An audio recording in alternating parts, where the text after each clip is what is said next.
সাহাবিগণ বললেন, আল্লাহ রাসূল সবচেয়ে ভালো মানুষ কে বলেন তো? আল্লাহ রাসূল সবচেয়ে ভালো মানুষ এটাই জিজ্ঞাসা।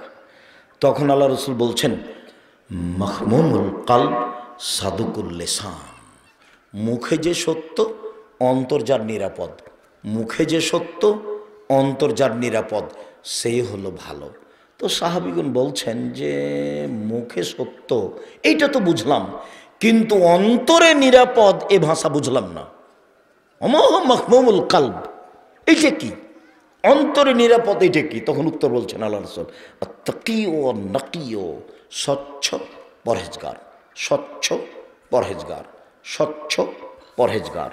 স্বচ্ছ তোমাকে একটু বুঝাই ছেলেরা, তোমরা 10ম শ্রেণীতে পড়ো, সবাই মিলে টাকা উঠিয়েছ, উঠিয়ে কি যেন তোমরা কিনবে, তো দুইজনকে পাঠিয়েছ। তখন ওরা দুইজন এক কাজ করেছে, নাস্তা করেছে 50 টাকার, দুইজন মিলে দিয়ে তখন ওই 50 টাকায় এই জিনিসগুলোর দাম বেশি করে ওর সাথে মিশিয়ে দিয়েছে। নাস্তা আর লেখেনি। কথা বুঝতে পারছো কি? এটার ওগুলোর একটু দাম বেশি করে এটা ওর সাথে মিশিয়ে দিয়েছে। এবার তুমি বলো নিজেকে যে তুমি স্বচ্ছ কিনা? তুমি কি স্বচ্ছ? তুমি স্বচ্ছ নও, জাতি তোমার কাছে নিরাপদ নয়। আব্দুল্লাহর বক্তব্য শোনো না, তাহলে বুঝতে পারবে যে চেয়ারম্যান কে হবে, মেম্বার কে হবে, এমপি কে হবে। এরা 3rd লোক, মিথ্যে কথা বলে, জাতিকে ফাঁকে দেয়। আবার কিসের চেয়ারম্যান, মেম্বার, এমপি, মন্ত্রী, আবার কি সারাদিন মিথ্যা বলে। জাতির কি করতে পারে? এই ছেলে, তুমি যুবক, তুমি জাতির কি করতে পারো? তোমার খারাপ অভ্যাস, নোংরা অভ্যাস, স্পষ্ট হও। কাজ করে খাবো মানুষের বাড়িতে, অস্বচ্ছ অবস্থায় দিন কাটাবো না। সারাদিন কাজ করব, 5 ওয়াক্ত সালাত আদায় করবো, এশার সালাতের পরে ঘুমিয়ে যাবো, দিন আমার শেষ। অস্বচ্ছ হয়ে দিন কাটান, এখনো কথাটা শেষ হয়নি। আবার বলছেন, শোনো, স্বচ্ছ মানে হলে এই লা ইসমা আলাইহি, যার কোনো পাপ নেই। পাপ তো সবারই আছে, পাপ হলেই ক্ষমা চায় যে পাপ নেই তার, 1। 2, ওলা বাগিয়া, সীমালঙ্ঘন নেই যার। এটা বহুদিন বলেছি, সীমালঙ্ঘন ছোট, সীমালঙ্ঘন বড়। এই জমি জোর করে দখল করেছ, এটা হলো সীমালঙ্ঘন বড়। 200 মরিচ নিবা, তো বলছো যে ভাইজান আপনার মরিচ কেমন দেখি, দে একটা হাতে নিয়ে আছো। এবার ওজন হয়েছে 200, দাঁড়িপাল্লা ঠিক হয়ে গেছে, বলো তো হাতেরটা কোথায় রাখবা? যদি তোমার ব্যাগে বা তোমার পাল্লায় রাখো, তাহলে এটা ছোট সীমালঙ্ঘন। সীমালঙ্ঘন নেই যার। 2, আত্মসাৎ নেই যার। 4, হিংসা নেই যার, সেই হলো স্বচ্ছ, আল্লাহ রাসূলের মুখের ভাষা। 1, পাপ নেই যার। 2, সীমালঙ্ঘন নেই যার। 3, আত্মসাৎ নেই যার। 4, হিংসা নেই যার, সেই হলো স্বচ্ছ। মনে থাকবে না মনে হয়? বলো তো, ঘুমিয়ে গেছো? 1, পাপ নেই যার মানে কি? পাপ হলে কি করে? আরেকটা ইবাদতের নেকি ভারী, তবে সবচেয়ে ভারী নয়। আরেকটা ইবাদতের নেকি ভারী। দেখেন আমার দিকে, আবু হুরায়রা রাদিয়াল্লাহু তাআলা আনহু বলেন, রাসূল সাল্লাল্লাহু আলাইহি সাল্লাম বলেছেন, কালেমাতানে, 2টি বাক্য, খাফিফাতানে, উচ্চারণে হালকা, হাবিবাতানে এলা রহমানে, রহমানের নিকটে প্রিয়, সাকিলাতানে ফিল্মি জানে, দাঁড়ি পাল্লায় ভারী, সুবহানাল্লাহি ওয়া বিহামদিহি সুবহানাল্লাহিল আযীম। সুবহানাল্লাহি ওয়া বিহামদিহি সুবহানাল্লাহিল আযীম, সুবহানাল্লাহি ওয়া বিহামদিহি সুবহানাল্লাহিল আযীম। এর নেকি ভারী, তবে সবচেয়ে ভারী নয়।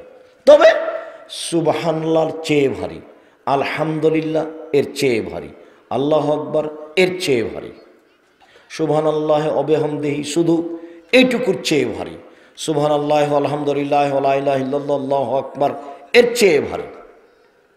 যত তাসবিহ আছে দুনিয়াতে, সব তাসবির চেয়ে ভারী নেকির তাসবিহ কি বলেন তো দেখি?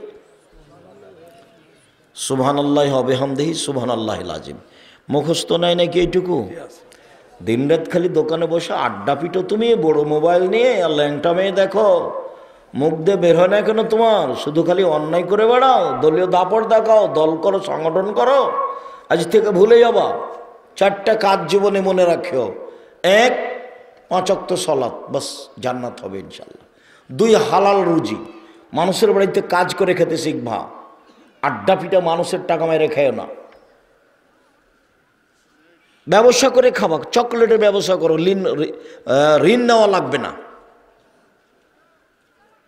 মারামারি করে দাঙ্গামা হাঙ্গামা করে জোর করে দখল করে কিছু করো না। হালাল রুজি উপার্জন করবো, দিন মজুরি করে খাবো। দিন মজুরি করে খাও, সন্ধ্যায় টাকা শেষ হবে, হিসাব নিকাশ কিচ্ছু নেই। চাকরি করো বৈধ, 25 দিনে টাকা শেষ হবে, 5 দিন ধার কর্জ করে চলবে, তাও ভালো। তো আব্দুল রাজ্জাক সাহেব কি করতে হবে তাহলে? ব্যবসা, পার্টনারে ব্যবসা করো। পার্টনারে ব্যবসা সবচেয়ে ভালো, তবে টিকে থাকা কঠিন। 10 জনে ব্যবসা শুরু করেছ পার্টনারে, 11তম সদস্য হলেন আল্লাহ। 3 জনে ব্যবসা শুরু করেছ, 4র্থতম সদস্য হলেন আল্লাহ। 2 জনে পার্টনার ব্যবসা শুরু করেছ, 3য় জন হলেন আল্লাহ।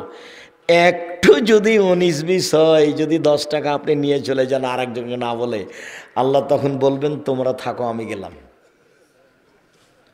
তখন মারামারি লেগে যাবে, তখন মামলা হবে, তখন ব্যবসা ভেঙে যাবে। একাই ব্যবসা করেন, ভালো করেন একাই, তখন কি হবে? আত্তাজিরু আস-সাদিকু ইয়াকুনু ইয়াউমাল কিয়ামা মা শুহাদা-সিদ্দিকিন। সত্যবাদী ব্যবসায়ীরা বিচারের মাঠে শহীদদের সাথে থাকবেন। সত্যবাদী ব্যবসায়ীরা বিচারের মাঠে সিদ্দিক, সালেহ, সৎ মানুষদের সাথে থাকবেন, নবীগণের সাথে থাকবেন। আবার বলছেন আত-তিজারাত মাল কিযবাল হালাল। ব্যবসা করলে অনেক সময় অনিচ্ছায় মিথ্যা কথা চলে আসে, অনেক সময় কসম চলে আসে। অতএব পৃথিবীর মানুষ একটা বুদ্ধি বলে দিই, আল্লাহ রাসূল বলছেন হাসুবুহু বিসাদকা, ওটা দান করে ওটা মিটিয়ে দাও, দান করে ওটা মিটিয়ে দাও। বাস ব্যবসা করো, দান করো। আর মূল জিনিস যদি বৈধ হয়, যেটা আমেরিকা থেকে আনছেন, লন্ডন, চীন, জাপান থেকে আনছেন, যেখানে যা টাকা লাগবে সুদ ঘুষ সব দিবেন, তবে মূল বস্তু যেন হালাল হয়, যেটা কিনছেন, যেটার ব্যবসা। এইটা যদি হারাম হয় তাহলে আর হবে না। ব্যবসা ভালো কাজ।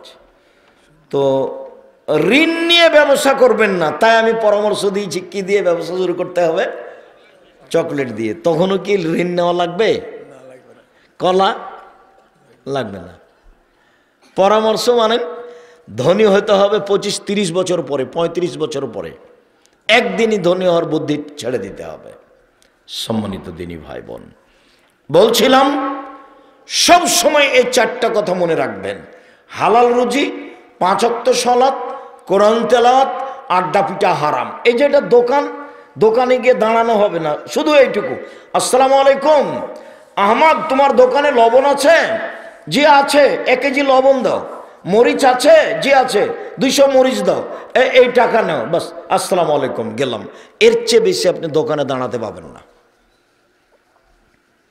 যদি দাঁড়ান তাহলে আপনার খাসলত খারাপ, আপনার অভ্যাস খারাপ, আপনার স্বভাব খারাপ, আপনি নিম্ন শ্রেণীর মানুষ, আপনি ইতর শ্রেণীর মানুষ।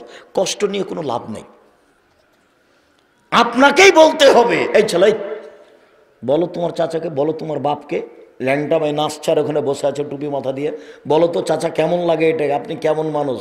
কি বলে তোমার চাচার মুখখান দেখো, ছোট হয়ে গেছে, নোংরাম হয়ে গেছে, খেস্টে খেস্টে লাগছে, দেখো না তোমার চাচাকে দেখো। তার মানে এটা খারাপ, এই অভ্যাস খারাপ, এই খাসলত খারাপ, এই স্বভাব খারাপ। এটা হলো নিম্ন শ্রেণীর মানুষের অভ্যাস, নিম্ন শ্রেণীর মানুষের খাসলাত। যারা তৃতীয় শ্রেণীর মানুষ, যারা রাস্তাঘাটে মারামারি করে বেড়ায়, তারা। তুমি কেন এখানে? আপনি কেন ওখানে? কেন থাকবেন ওখানে? থাকবেন কেন? কেন থাকবেন? কই 4 স্টারে না বসলে তো দিন চলে। আমরা তো জীবনে কোনোদিন বসিনি, জীবনও কোনোদিন বসিনি, ছাত্র জীবন থেকে আজ পর্যন্ত 16 বছর ছাত্র জীবন আছে। আমার মা যখন বাড়ি থেকে বের করতেন তখন বলতেন, 1 দোকানে বসিও না, 2 বন্ধুতালি করো না, 3 দাওয়াত খায়ও না, 4 এক, দোকানে বসিও না। দুই, প্রাইভেট পড়ায়ও না। তিন, দাওয়াত খায়ও না, বন্ধুতালি করো না। এই চারটা কথা বলতে আমার মা। দোকানে বসিও না, প্রাইভেট পড়ায়ও না, বন্ধুতালি কারো সাথে করো না, দাওয়াত খায়ও না। এভাবে আমার মা বলে পাঠাতেন বাড়ি থেকে বের করার সময়। তো আপনি ছেলে রেখে আসেন প্রতিষ্ঠানে, পরের দিনই দেখতে যান, কাঁধে তখন নিয়ে চলে আসেন। তা আমি খুব কষ্ট পাই যে আপনি দিন রাত আমার বক্তব্য শুনলেন, তবে একটু আপনার পরিবর্তন আসলো না। তা আমরা একদিন নাচল মাদ্রাসাতে পড়ছি, আসবো না, সেই জন্য নদীতে সাঁতার দিচ্ছি, অনেক দেরি করে আসছে। তা আমার মা ভাত টাত রান্না করে না রেডি হয়ে বসে আছে। তো এখন আমি এসে বলছি যে আজকে যাব না। তো আমার মা খাওয়া রেডি করেছে, খেয়ে নে যা।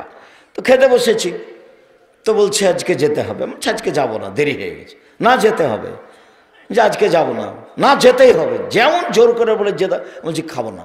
তো খাস না। তা আমি উঠে গেলাম। তখন এখন আমি ব্যাগ নিয়ে হাঁটছি, তা আমার মা বলছে টাকা নে। তা আমি বলছি টাকা নিব না। যা নিস নে যা। তা আমি টাকা ছাড়া খাওয়া ছাড়া বাড়ি থেকে বের হয়ে গেলাম। তা আমার মা নরম হলো না, চলেই গেলাম। আমার মায়ের ছেলে বেশি এ কথা নয়, আমার মায়ের ছেলে মেয়ে তো কম। আমরা খুব সাদের। আমার মা আমার পিছে হাঁটতে হাঁটতে যেদিন আমি ইন্ডিয়া যাই, প্রায় নদী প্রায় কিলো কাছাকাছি চলে গেছে, পিছে পিছে বলছে আর বলছে পুলিশে মারবে, যাস না, পুলিশে মারবে। এই দৃশ্য যখন আমার মনে হয় তখন আমাকে ভিন্ন ধরনের লাগে। আল্লাহুম্মা গফিরলাহু ওয়ারহামহু, আল্লাহুম্মা গফিরলি আবি উম্মি ওয়ারফা দারজাতাহু ফিল মাহদিয়িন ওয়াসসালাহু ফি কবরিহি ওয়া নাব্বিরুল্লাহু ফি।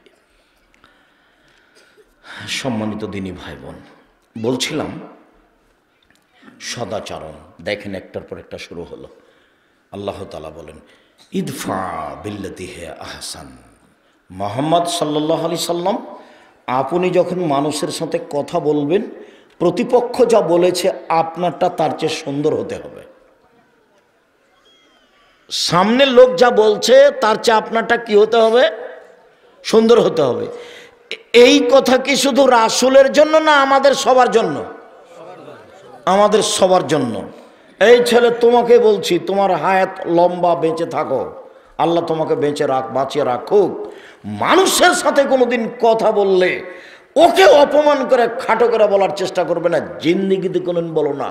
এটা আজকেই শিক্ষা নিতে হবে। রিক্সাওয়ালার মতো হয়েও না। রিক্সাওয়ালার এর রিক্সাটা ওর সাথে বেঁধে গেছে এখনই, এই যে তোমার এতে সাপাহারে বা তোমার বাড়ির পাশে। ও যে বললো, এমন বললো একবারে মা তুলে আর ঢাকার হলে তো যে ভাষা বললো, একটু পরে এর রিক্সাটা আরেকজনের সাথে লেগে গেছে। তখন ওইও বললো। বলো তো এই চালচলন কেমন? এটা কি জিনিস? সামান্য 2টা টাকা নিয়ে ওই ড্রাইভার আর একটা কন্ডাক্টর তোমার কাছে 5 টাকা বেশি চেয়েছে।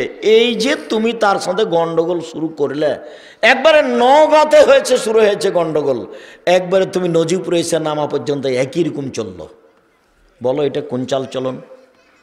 বলো এটা কোন আচরণ? তোমার চাচার সাথে তোমার আব্বার কি যে হয়েছে, তুমি খালি লাঠি নিয়ে লাফ দিয়ে যে বলছো আয়না তুই বের হয় না, তোকে দেখে নিচ্ছে, আয়না তুই বের হয় না, তুই দেখে নিচ্ছে। এটা কি? তুমি কি পশু? তুমি কি গরু ছাগল? তুমি কি কুকুর শ্রীগাল? তুমি কি হায়ানা? তোমার চরিত্র এমন কেন?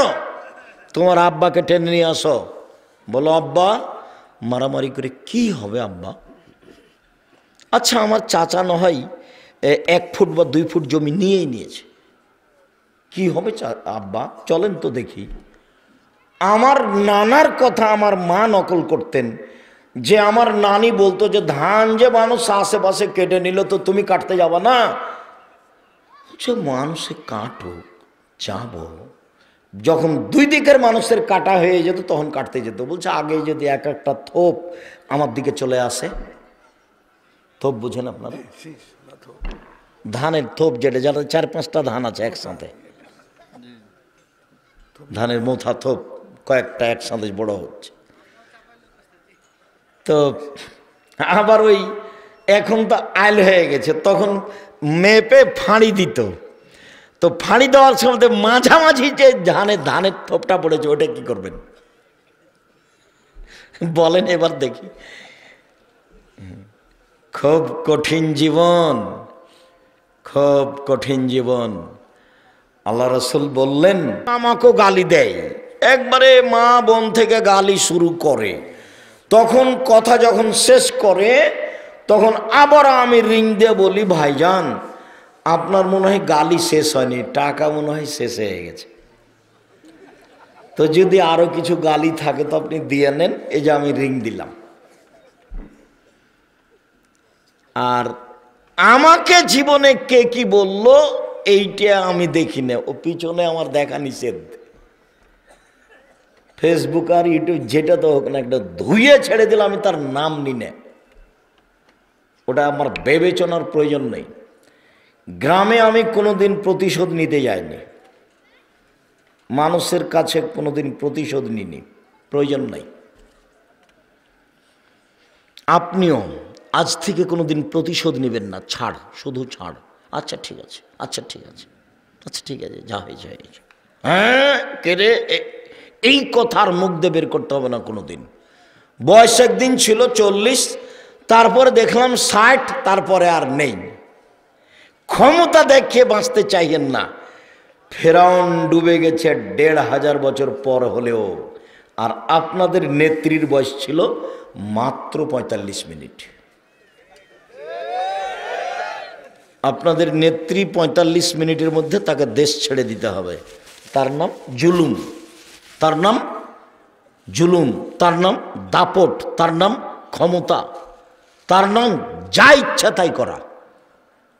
সাবধান, ক্ষমতা থাকলেই কাজ করবেন না, আর দলীয় দল করবেনই না।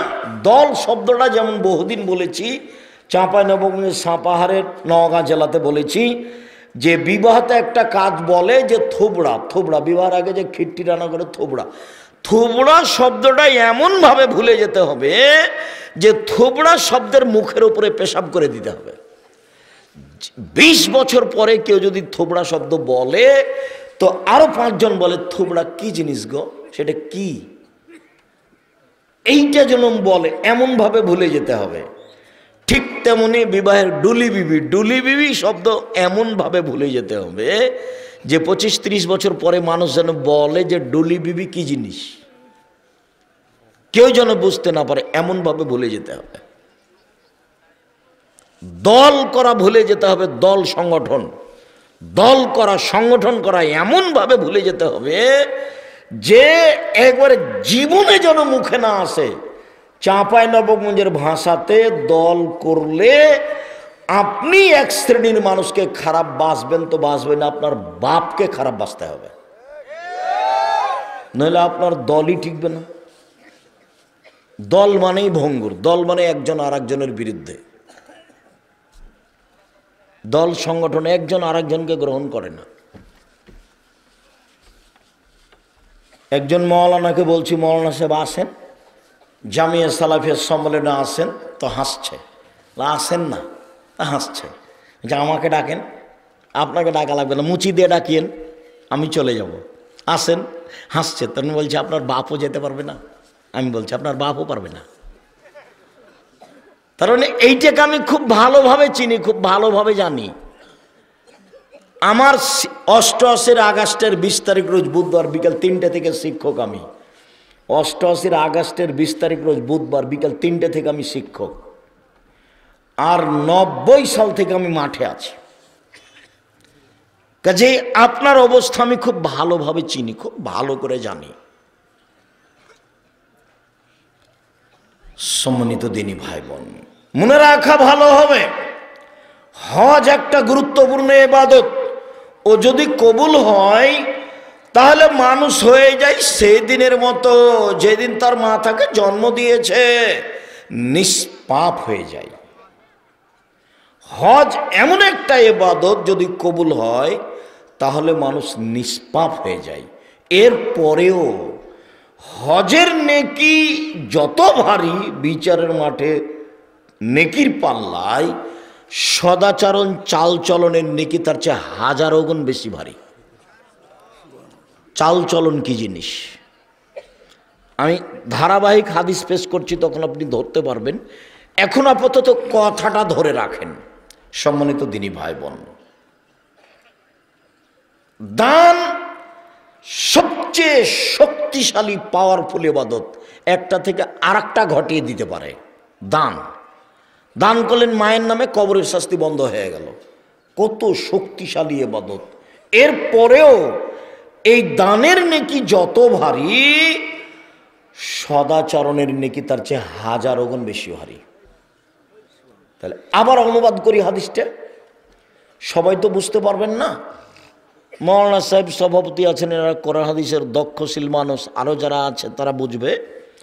আল্লাহ নবী বলছেন যে ইন্না আফকালা শাইইন, সবচেয়ে ভারী, ওটা ইসিম তাবজিল, সবচেয়ে ভারী নেকি ইদাও, যেটা রাখা হবে ফি মিজানিল মুমিন, মোমেন পুরুষ নারীর নেকির পাল্লাই, সবচেয়ে ভারী সেটা হলো আল খলকুন হাসান, ভালো চালচলন, ভালো আচরণ, ভালো চালচলন। মনে থাকবে না কথাটা?